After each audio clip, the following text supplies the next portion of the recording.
Welcome to the reality revolution. Let me ask you a question. How would your life change if you discovered that someone had deposited $5 million in your bank account? Or if you suddenly had the energy of a 20-year-old? How would your mind shift? Just like that, you attracted 1,000 new clients into your business. For many of you, that sounds impossible, doesn't it? Well, it's not. There's literally an infinite supply of anything that you want, and it's waiting to come into your life. Right now, it's probably very difficult for you to wrap your mind around that concept. To do so, you'll have to learn about the law of supply and how it works with other universal laws to help you create the life that you want. We are told in Philippians 4:19, "And my God will supply every need of yours according to his riches in Christ Jesus." Supply is one of the key aspects of understanding prosperity consciousness. As Evie Ingram explains in the wonderful book Wells of Abundance, which I have read on the channel, and I highly recommend that you check that out.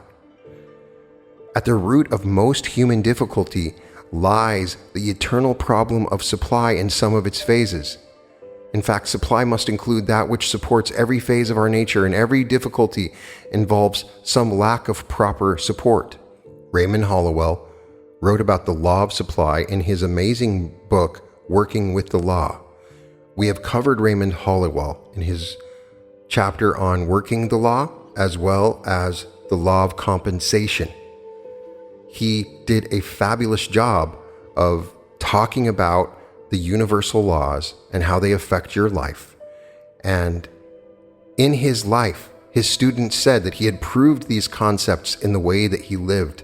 And I find the way that he writes about this stuff to be inspiring and very educational and helpful for me to understand these universal laws.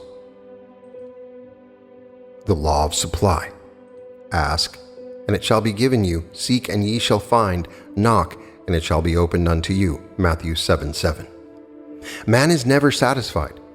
This fact is deplored by many, but God did not intend that man should be forever satisfied. The law of his being is perpetual increase, progress, and growth. So when one good is realized, another desire for a greater good will develop. And when a higher state is reached, another and more glorious state will unfold his vision and urge him on and on. Hence, the advancing life is the true life, the life that God intended man to live. The law of good is universal. For are we not all seeking good in some form or another? Science and logic alike declare that the universe is filled with the essential substance of every imaginable good that man can imagine, and that he is entitled to a full and ever-increasing supply of any and every good he may need or desire. We believe, therefore, that it is right and good for man to seek to gratify all pure desires and ambition. Here is the key to the law as Jesus gave it. What things soever ye desire when ye pray, believe that ye receive them, and ye shall have them. Every person, consciously or unconsciously, is operating this law in one or more of its phases. It works universally and on every plane of life's expression. We are daily drawing into our lives the things we most desire and expect, and whether we attract good things or bad things, the principle operated is the same.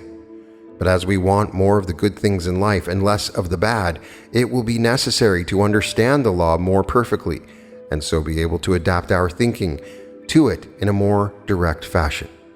Thus, we secure the greater benefits that accrue from a conscious, intelligent use of its power. We affirm repeatedly that God is our supply, and if we would think a moment and trace our supply back to its source, we would agree that the statement is true. The difficulty with some is that they can more easily look to creature for the source of their substance than to the Creator. We don't really believe that God is the source of our substance. We try to think it's true and may theoretically accept it, yet there is an uncertainty. It is hard for some to believe something they do not see. It is so much easier to believe in what we see. Now, if we can see plenty all about us, we are willing to believe it and enjoy it. But later, as we're able to believe in the abundance of good, we shall then see it and enjoy it. Thus, at the outset, the question is, which comes first, seeing or believing? As we study the facts, we shall learn that the latter comes first, and the law is founded on our belief, which in turn determines our sight. People at one time believed in magic. Once they thought material things could appear right out of the air, from nothing and from nowhere. They also believed that things could be made to disappear into nothing.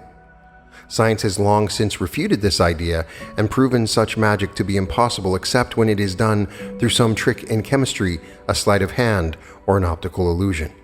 Nothing can ever become something, nor can something ever become nothing. Substance can be converted, transmuted, and changed in a million ways, but it can never be destroyed. For example, if we plant an acorn in the soil, it will sprout forth a tree. Each year the tree will bring forth leaves in the spring and shed them in the fall. The leaves drop to the earth and become a part of the fertile soil. The tree lives for 100 years, dies, falls to the earth, and decays. This decomposed timber slowly becomes a part of the earth and is hardened into peat and coal. The coal is mined and brought into the home as fuel. Here, it is consumed with fire and burned into ashes, and the heat units thrown off are used to warm the home. The ashes are again cast upon the earth, supplying food to the soil, which finally nurtures another seed and causes it to sprout forth and become, in time, another great tree. Following the cycle of the substance of a tree, we find it changing form many times. We see it giving off gases, heat units, chemicals of many kinds, and yet, if it were possible to be measured accurately, we would find that not one tiny part has been lost. All the supply there was, still is, and ever shall be, for nothing can ever be wasted or lost. There can never be a shortage in supply, because some people do not see an abundance around them and do not enjoy plenty is evidence that they do not understand or do not apply the law. In their blindness, they say that plenty does not exist, and so far as they can see, they may be right. But when they learn to see with their mind's eye, they will realize differently. There is a phase of the law known as demand and supply, which is found in every department of life. Years ago, Thomas Edison resorted to its use when he invented the first electric light. When his carbon lamp was brought to the people as a new kind of lighting far superior to any method then known, did they readily accept it. Many thought it ridiculous and too expensive. They were using candles, oil lamps, and small percentage of gas lamps. Such light was plenty good enough. Hence, quite some time elapsed before the public was educated to the advantages of electricity over the old ways of light, heat, and power. Not until the people were convinced of the advantages of this new power did they invest in its future, build powerhouses, set up poles, and string wires all over the town to factories and homes. How was all this accomplished? When there was a demand for the need of electric power, the supply was forthcoming. Where did it all come from? Out of the earth, out of the air, from water power, steam power, gas, oil, and 1,001 other sources.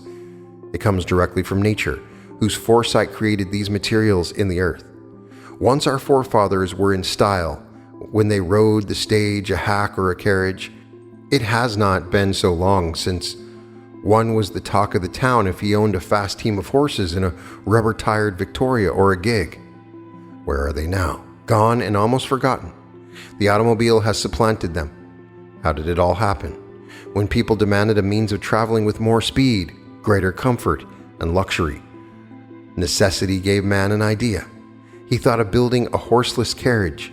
He worked on the plan, slowly developed it, and slowly educated the public to accept the modern mode of transportation. One outstanding man dreamed of the world rolling on wheels and set out to build a car that the poor man could afford.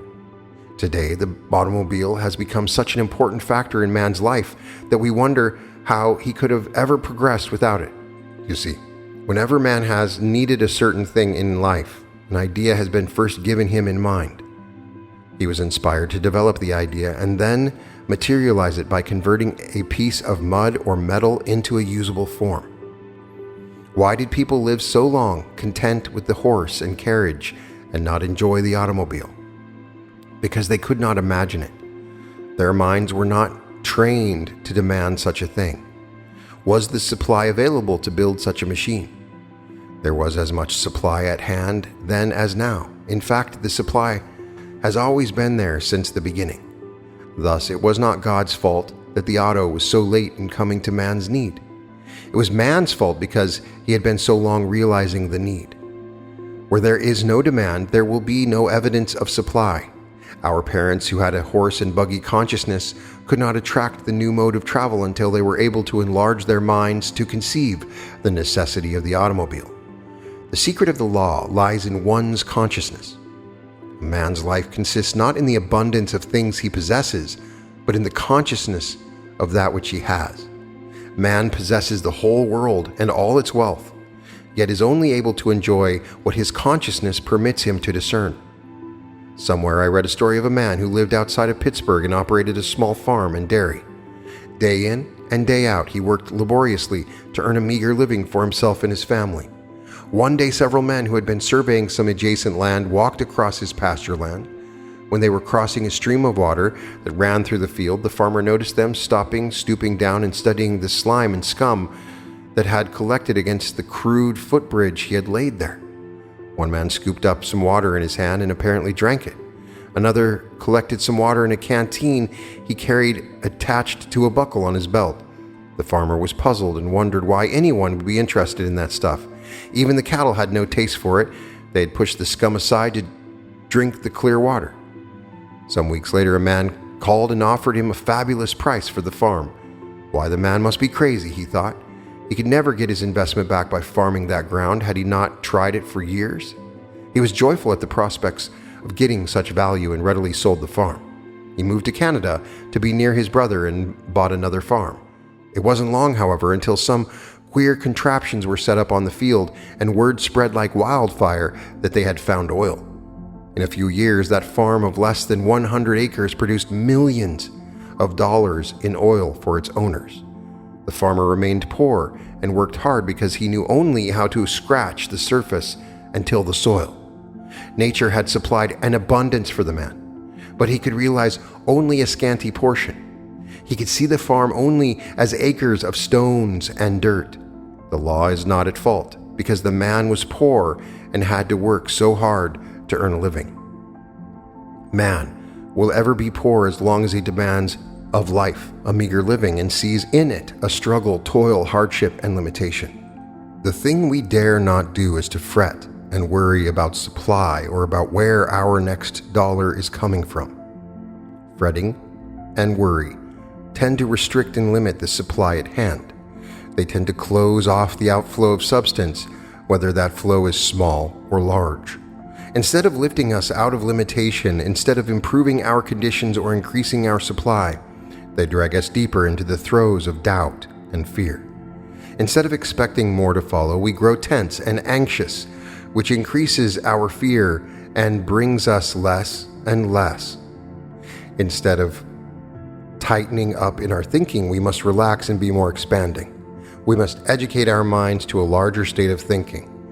When we can think and realize more abundance, we shall receive more abundantly. This does not mean that the engineer is destined to be rich while the farmer remains poor. There are poor engineers and rich farmers. It is not the vocation that determines riches, but the demands we make of our vocations that determine riches. As we are able to think and to realize more abundance out of what we already have, we shall not only expand our thinking, but receive more abundantly. This is the basic principle of the law. The magnet was not charged of itself, but had to be charged with an electrical energy by one who understood the operation. A magnet in the hands of an untrained man would be little changed, but in the care of a trained engineer, it could become a strong force of attraction and do a great good. Likewise, the mind magnet of a person can be simulated to a strong force of attraction. If it is possible to get help from one who has already full understanding of the law and can give him a good start, of course the mind magnet can be charged with constructive thoughts, but it will take some time for these to be effective, and the student who lacks perseverance may too readily become discouraged because the work is accomplished. I always advocate that it is better to get a good start when possible, by getting help rather than to come over the slower and more arduous path of self-education. Then the student, knowing that the law does work, will be able to make rapid progress in his development and practice. All the poverty in the world arises from a poverty consciousness, whether it be collective or individual. Why do millions suffer lack and millions more die yearly in India from starvation? I am told that many of them have never in a whole lifetime enjoyed a full meal. Surely it is not because nature has underestimated the need for so great a people. Surely it is not because there is not enough food to go around. It is because the vision of the people has been limited to such poverty. Ask the farmer about his crops. He will tell you his problem is not scarcity, but oversupply. Ask the miner, no matter whether he mines for gold, silver, diamonds, coal, or iron. He will tell you that the supply is far greater than the demand. Ask the scientist, and he will tell you there is food aplenty. There is more food in the air yet undiscovered than we can use. There is more power in a single drop of water or in a lump of sugar than man can now realize at this moment. The supply is greater than the demand, and the demand is determined by man's own thinking. The proposition with most of us is that our power of attraction is too weak to meet the demands. Our mind is like a magnet which draws unto itself its own like, type, and kind. A magnet can draw to itself in proportion to its power of magnetism that is generated or collected within itself. Our mental magnet is greatly reduced in strength by our worries and fears, and our inflow of good is slowly closed off. If our mental force becomes too weakened, we may even repel what little good that is trying to reach us. As we can charge a magnet with electric energy to build up its power of magnetism, so can our mind be charged with a mental energy that builds up a power of attraction. Like nature, we must follow a natural law. Nature never builds downhill, always up. To receive prosperity, we, like nature, cannot perform magic or miracles. We cannot make health or happiness or dollars out of nothing. Nature shows us how we can convert much or little of the available substance into a usable material. The available substance is our thought, and we charge our minds with constructive thoughts. Like nature, to accomplish good, our thoughts must always be building upward, must be constructive. If, for example, a drone bee in a hive has decided to lay down on its brothers and only do half a job, does Mother Nature agree and find a part-time work for the special bee? She does not. She impresses the other bees who are working hard to collect the honey and fill the hive, to send their soldiers after the drone. It is politely marched outside and stung to death. Nature destroys a lazy bee. If thoughts enter our minds that are not full strength, are not wholly positive like nature, we must comply with the law and destroy them. We dare not entertain a half-truth or a lazy thought without weakening our power of attraction and reception. Right here is an excellent place for us to begin with an inventory. We should sieve our thoughts carefully to separate the strong thoughts from the drone thoughts. The drones must be cast out and destroyed by refusal to accept them any longer. Then, we must carefully guard every thought so that another weak one cannot unconsciously or consciously slip through to play destruction with others that are trying to do good. A man came to me one day late in the fall and expressed his fears pertaining to his job. He had been employed for many years in a hotel that for the first time had felt the effects of a dull season. It was rumored, he said, that the management was going to close down the house and let out the employees until spring. He said, "I feel these folks know there will be a shutdown. They are in the office of the manager. What do you think I can do about it?" "There is only one thing you can do," I answered. "Go back to your work and realize the law. If the law determines your supply and position, then no one but the law can change it for you. If you will realize this and keep it constantly in mind, I shall help you keep the law at work. If the law has another position for you, there will be a door open before this one can close. Go back to your work and ignore the rumors. Let the others fear and fret, but don't let yourself come under their thought. To prove your faith or confidence in the law, prepare to enter another year's business on your books. Get ready to carry on and expect your work to increase and improve." He went back and did as he was told. When rumors grew to realities, he held firmly to the thoughts of increased work and business. Thus, he was retained during the slack times.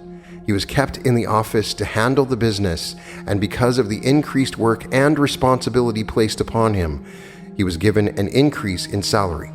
If he had been allowed to entertain the fears and thoughts of loss and lack, he would have suffered with the rest who were laid off. This is according to the law, and the law is no respecter of persons. If he had allowed his thoughts for good to become adulterated with thoughts of lack, he would have weakened his mental magnet. He could not have attracted any more than his mind was able to receive. It matters not how much we pray or how loud we pray. Our prayers can only be answered as we work the law. The law will serve us in proportion to how well we serve it. Robert Collier, in one of his books, tells of an incident that happened in Chicago. A young man, while in the elevator of a large business house, was asked the question, "What is your religion?" He promptly answered, to the surprise of others, that his religion was Sears, Roebuck and Company.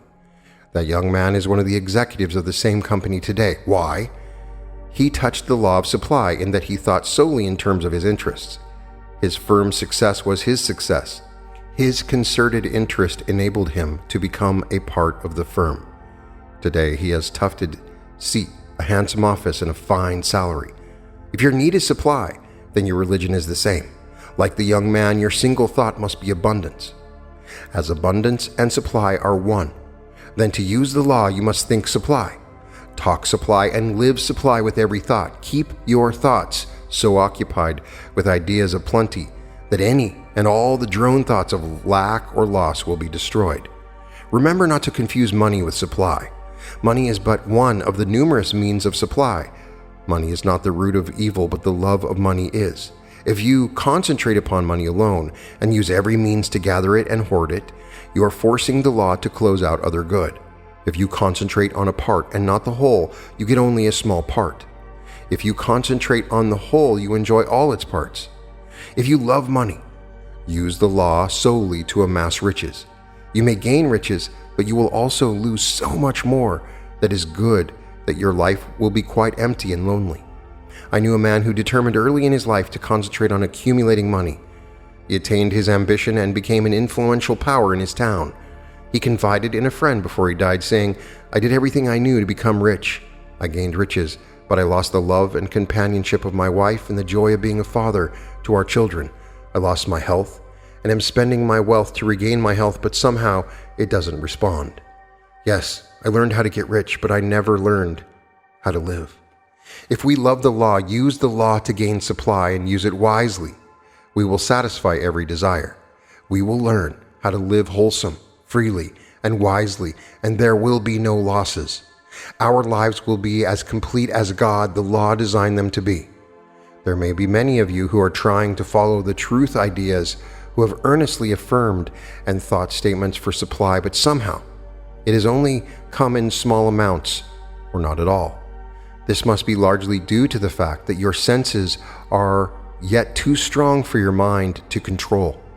You must see first before you can believe.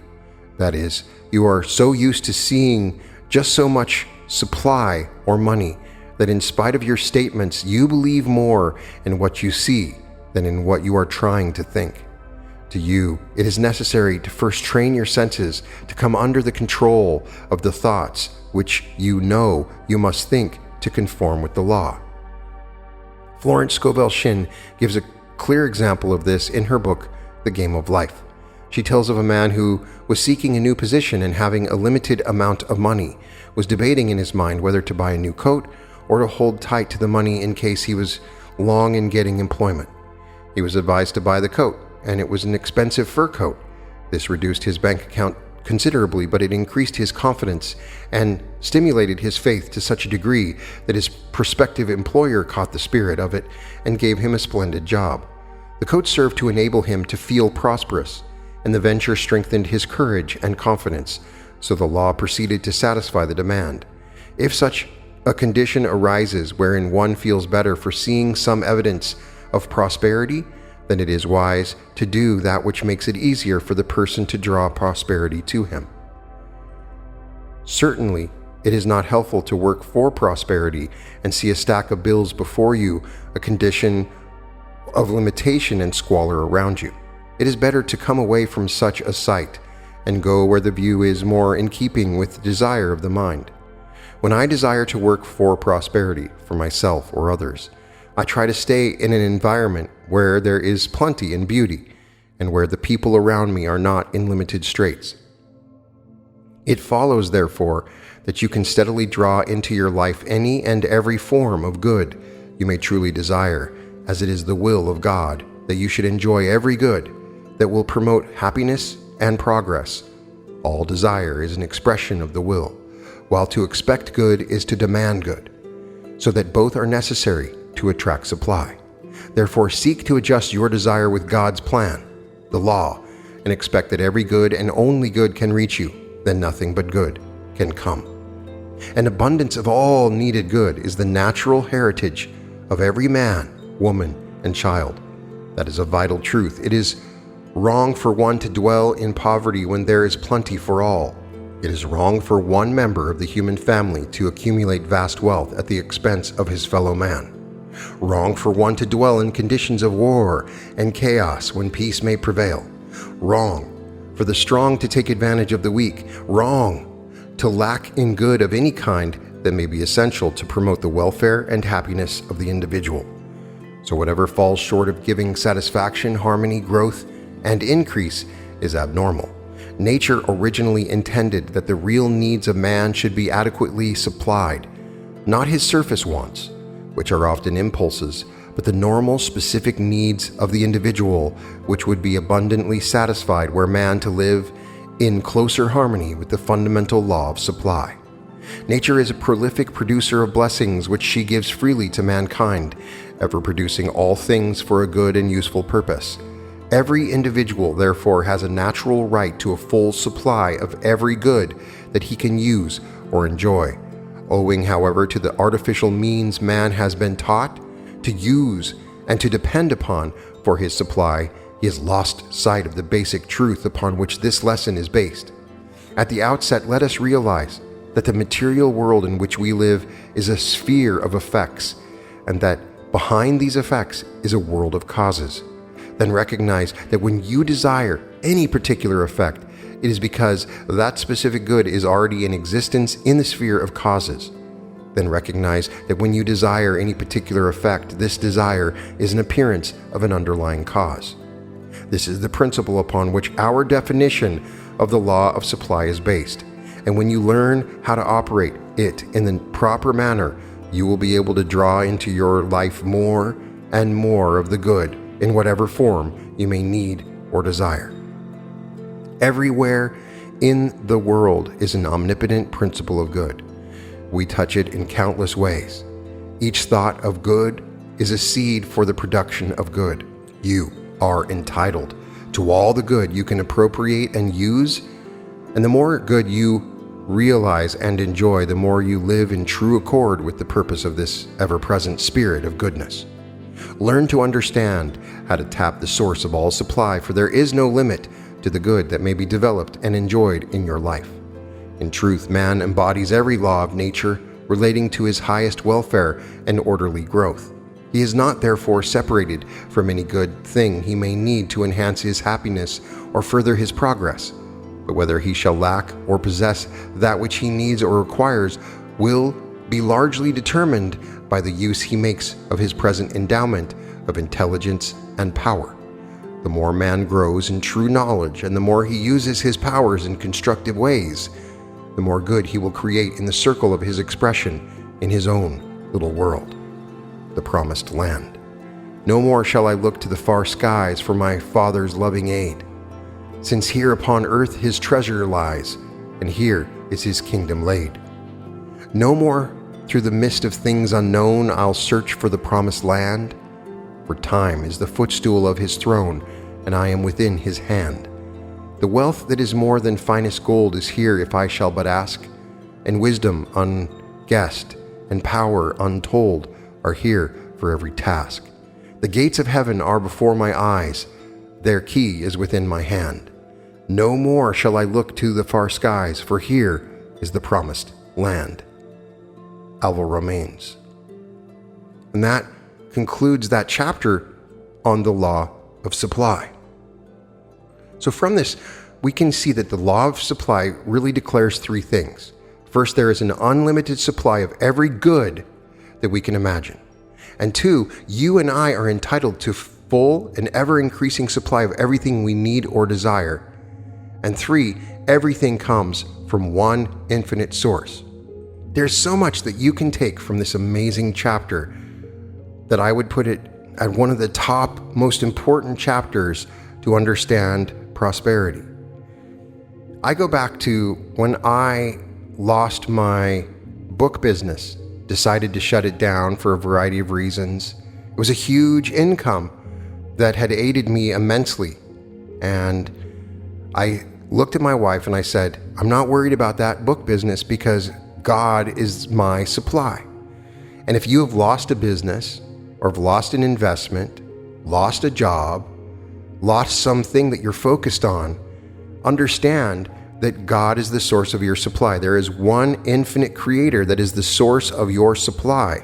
And so it's not out there, it's not your parents, it's not something that's giving you that money. There is one source of supply of all good things, and understanding that is key. So if something happens and you lose that business, lose that gig, just remind yourself, my supply is not from that thing, it's from this infinite source. And we can energize our minds like a magnet to attract the things that we want when we use good thoughts, good actions, proper understanding of the working universal laws. An abundance of all needed good is your natural heritage for every single person, and that is the vital truth I want you to take from this. He emphasizes that belief is the single thing that starts before anything else. It all starts with a belief. If you believe that this supply comes from source instead of this other thing that you're worried about, from the factory that you work at or your government, if you believe, then that first thing then becomes the seeing. Then we start to see it. Seeing or believing is the question. We start to see that. When there is a demand for something, the universe will come through a variety of ways to provide the supply that we need. It's amazing and beautiful in the intricacies in the way it works. So understand this law of supply. E.V. Ingram, in the book on Wells of Abundance, The 7 Planes of Supply, gives 7 planes: the law of absorption, the law of force, the law of work, the law of attraction, supply as an inheritance, supply in the creative force, and supply in the absolute. The higher level of your metaphysical understanding of the universe gives you a greater understanding and access to a greater supply. If your idea of supply is that you have to work hard, that's going to be your source of supply. If you can move and transcend yourself beyond that and begin to have faith and believe that your supply is coming from somewhere else, then everything will change for you. And I very much see that for all of you listening. The infinite source of supply is readily available for you, and all you have to do is open yourself to it. You can find all episodes of The Reality Revolution at therealityrevolution.com. I highly suggest you check out the Prosperity Revolution playlist, where this and many other amazing episodes are designed around bringing you into a prosperity consciousness and bringing actual money into your life. You can find all episodes of The Reality Revolution at therealityrevolution.com. I'd love it if you checked out my art. You can find it at www.newearth.art. I'm sending you all my love and light and seeing supply coming to you in perfect ways. And welcome to The Reality Revolution.